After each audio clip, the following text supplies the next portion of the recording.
Well, welcome back to Raw is Retro on the Sharpshooters YouTube channel. I am your host Ross, and with me, as ever, is Lord Manny Hayes. Oh, we're going Lord Manny Hayes. Lord today, yeah. Yeah, okay. How you doing, mate? Yeah, not bad. How are you? Good. Yes, I am good. I'm annoyed I couldn't join the King of the Ring live stream that you guys did, but it was good fun to watch.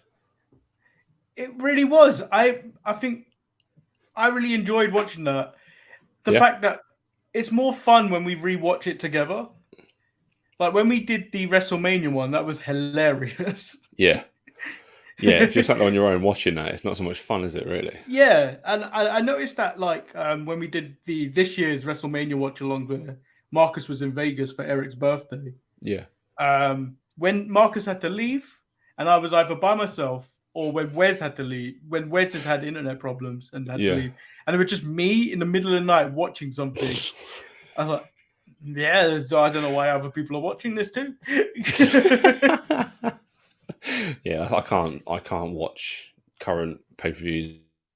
It's too much for me now. I watch them the day after. I just can't stay up for that time to watch wrestling. Anyway, let's get into some Roy's Retro. Let me quickly give you my thoughts on King of the Ring '98. I mean, it was not even a one match show. It was a one spot show, really. That Hell in a Cell Two match. spots. Two Two spots. spots. Yeah, the two Foley spots really stole the show. Foley is an absolute maniac. Like, I've watched this so many times over the years, this match specifically, not the kind of the pay-per-view, but the second bump just does not need to take it. He's already like gone above and beyond what he needs to do. Do you know what the interesting thing about this is, though? After all that, he Yeah. still was able to do a run in the main event. Yeah. I mean, I would have Like, required 6 weeks off, at least. and then he's Yeah, then he's it going was about his unbelievable. business. Really, he's going about his business in the next few episodes of Raw. Like Yeah. business as usual. I'm like, bro, your back should be broken. Yeah. Like, what are you doing? Like, he doesn't really get the credit of kind of the workhorse that he deserves, because he's not like an in-ring workhorse, is he? But he's just always there. He's always doing something on the shows, and the matches he's had and the matches he will have over the next couple of years, that when you get to Triple H stuff as well, he can put someone over better than anything. Because the Undertaker really has been not irrelevant on Raw vs Retro, but he's not kind of been the Undertaker, has he? He's just been there, really. He's had this really boring Kane Yeah. feud going on that's not really fun, apart from the magic stuff. The rest of it's just it's just the same stuff every single week. Mm. So hopefully this is the start of the new Undertaker. We'll see. Well, I think we're leaning towards it now as we get ever closer to 99 Yeah, stuff. This is ministry where the stuff. ministry really starts coming together and stuff like that. When he So gets his new music, that's when the Undertaker changes and becomes a real serious guy. yeah, That proper and so like rock it's really entrance. things are kind of turning at this moment in time. Mm. I think it's like everything is kind of in limbo at the moment. Yeah, it is. Anyway, let's get into our episode of Raw. It's from the 29th of June, 1998, from the Gund Arena, where they were last night. So why bother changing arenas? You're already set up. Makes sense. We've got a new champion. Kane won the world title at last week's King of the Ring. It was an awful main event, wasn't it? It was really bad. Yeah, but like this is the best Kane matches get. Like Kane matches are never good. Like if you go No, through all the history of Kane matches, they've never been good. no. It takes Daniel Bryan to get good matches out of Kane, and that's a good 20 years off at this point. Yeah.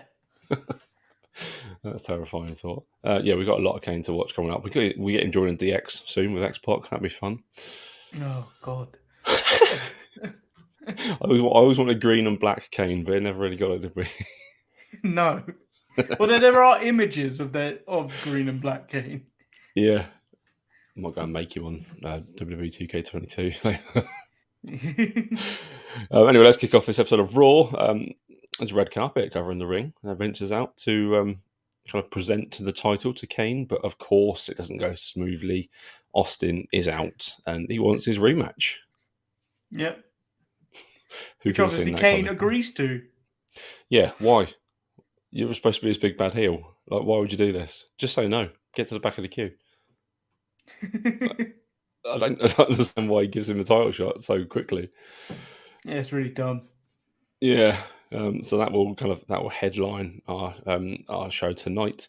They also announced the Brawl for All, like completely out of nowhere. Was it mentioned on King of the Ring? Because I can't remember seeing that. No, it wasn't mentioned at all. Brilliant. I don't think even in the lead up on Raws was it mentioned. No, we've not heard a single thing about this, and it wasn't mentioned in previous Raws at all. So yeah, this is the first kind of. Here we go. It's the Brawl for All. No one knows what it is. No one knows why we're having it, but we'll get into it in a little bit. Yeah, Stephen Regal makes his debut, or William Regal as we'll turn to know him, but it something's not quite right because he comes out wearing his Lord Regal gear, but he's got rock and roll music. Doesn't fit, does it? They've done this wrong. Yeah. Should he have been in a different gimmick? I don't know. I don't think they even had a plan for him. I think this is fresh off him being fired from WCW for making Goldberg look bad. And I don't think they had any. I don't think they had any idea what to do with him. No, because yeah, he's stuck between two characters. He gets introduced by Sable, who kind of joins commentary for this match against Droz. It's pretty boring, really. Regal will take a good while to kind of get with the WWE style, I think. Kind of early, mid 2000s is when he starts to really kick into high gear, I think, as William Regal. Yeah. And Droz is just shit, and he's just rubbish. He can't do anything. He can't wrestle. He's got his pounce, and he's got his 3-point stance, and I mean, that is really it. He can do a suplex, I think. That's probably the limits he's got. Rubbish. Regal wins, so it makes him submit, obviously. We get Michael Cole introducing the King of the Ring winner, Ken Shamrock. So I mentioned this on the live stream. Yeah. Anytime you see Ken Shamrock, he looks concussed. He always looks concussed. And it's because of those chair shots he takes from The Rock. Yeah, I mean, it can't be good. I mean, he had a career as a UFC fighter, legit, before the UFC had kind of the rules it has now, where it was just two lads beating the crap out of each other with kind of less rules. That can't have helped. But yeah, the chair shots The Rock gives him. The Rock does take liberties. We've mentioned this before. He likes to hit people fully in the face with a chair when he can do. Yeah, and then this promo was really hard to follow. Shamrock clearly does have some type of brain damage or something while trying to cut this promo because it was not good. Yeah, he puts The Rock over for being a real tough guy. I thought, well, he's a heel. Don't put him over as like a really Mr. Rocky Maivia. Constantly calling him Rocky Maivia, not The Rock, just Rocky Maivia non-stop. Oh, Ken, useless. Owen comes out and says they want a match. Triple H appears as well, and we get a triple threat. The King of Kings, eh? Yeah, we get the King of Kings match later on. Our first Brawl for All match is between Mark Merrow and Steve Blackman. One legitimately tough guy. Mark Merrow was was it a Golden Gloves winner or something? Like a proper boxing. Yeah. But you would have thought he had the upper hand on this.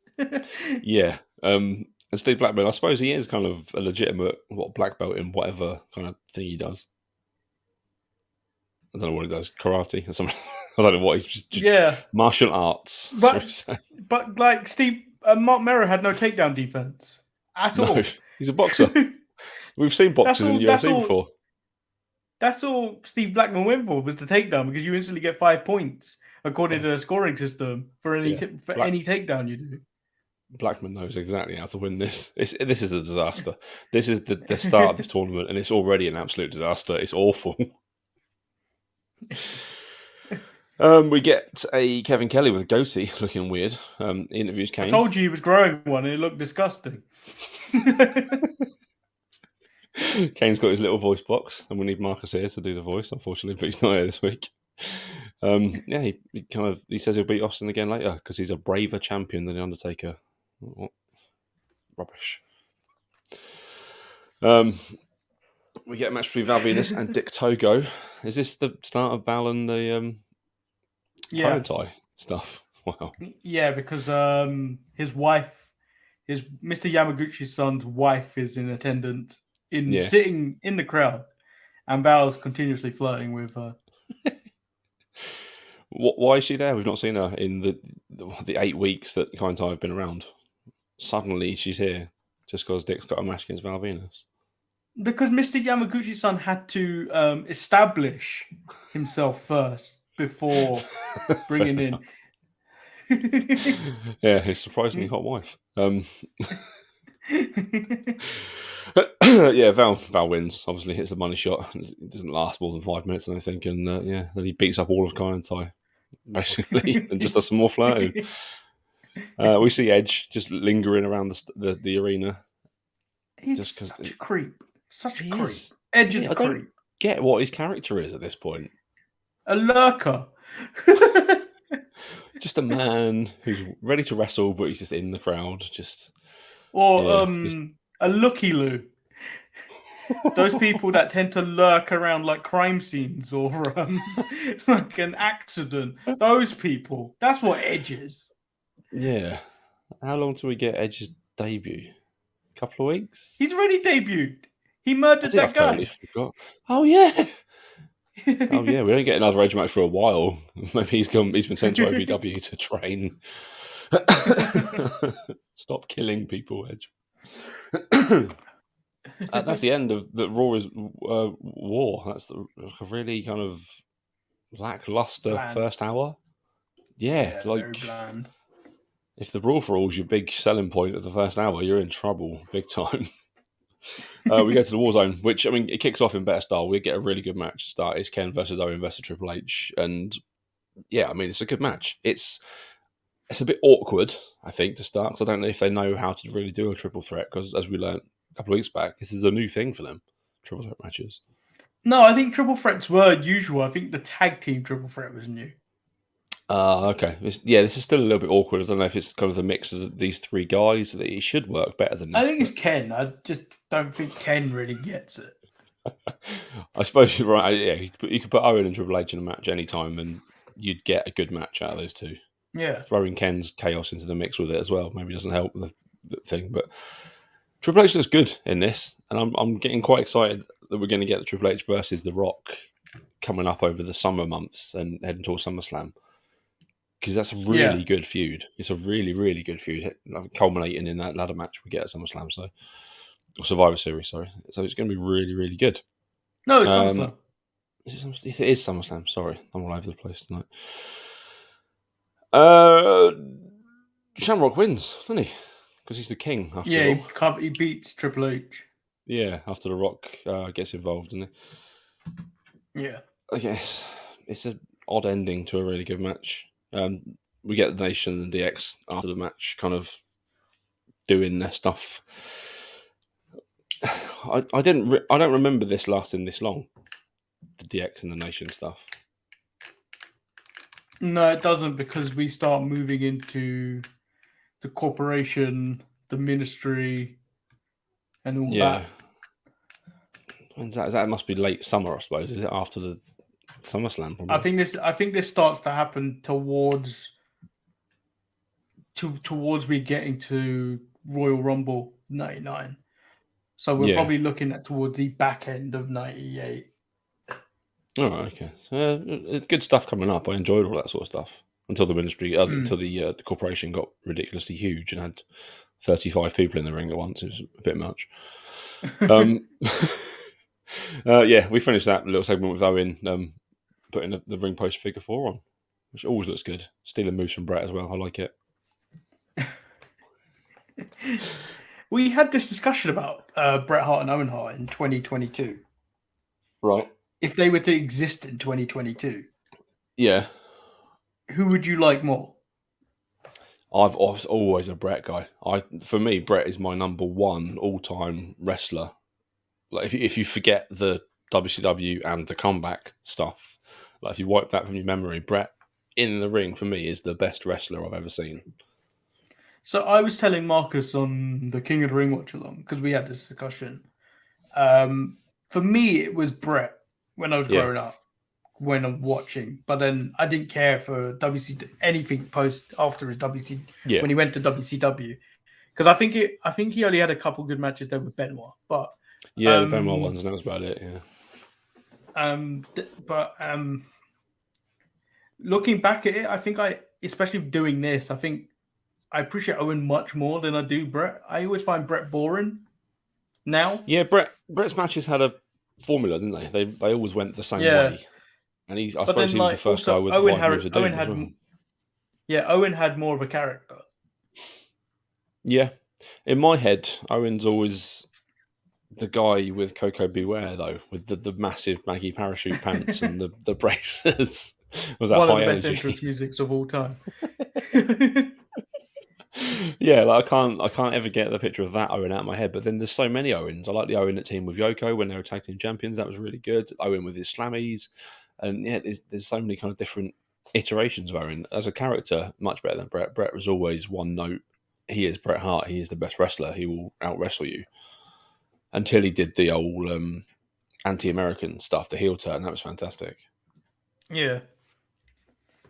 Let's move on. Let's get some more Brawl for action, shall we? We all can't wait for this. It's Bradshaw versus Mark Canterbury or Henry Godwin. There are some people. There are some people that are coming out and being named. Like in next week's episode of Raw is Retro, there is a guy called Baracus who I've never heard of in my life.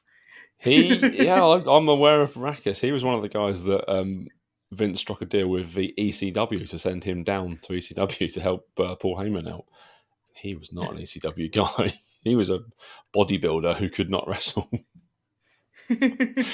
But this, I mean, you get what you expect from Henry Godwin and Bradshaw. I imagine two guys who are probably pretty good mates. They just try to beat the crap out of each other, but they both get so gassed after about 10 seconds.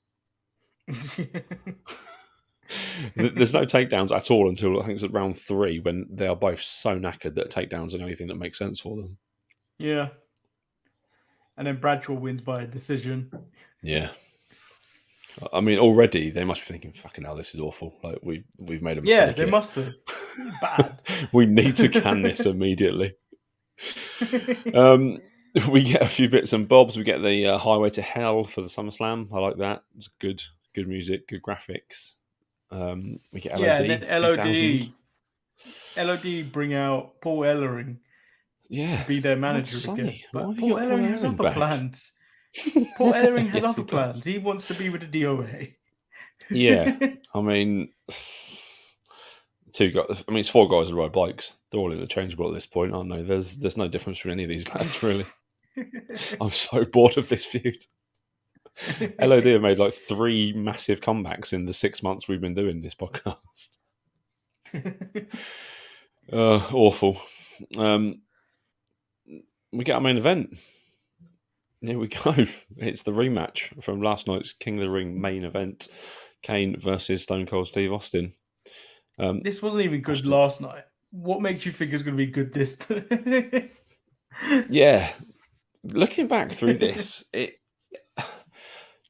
the Austin phenomenon is mad because his matches, by and large, aren't very good, really. Especially when he's up against Kane and The Undertaker. They're dreadful because neither of the guys can wrestle.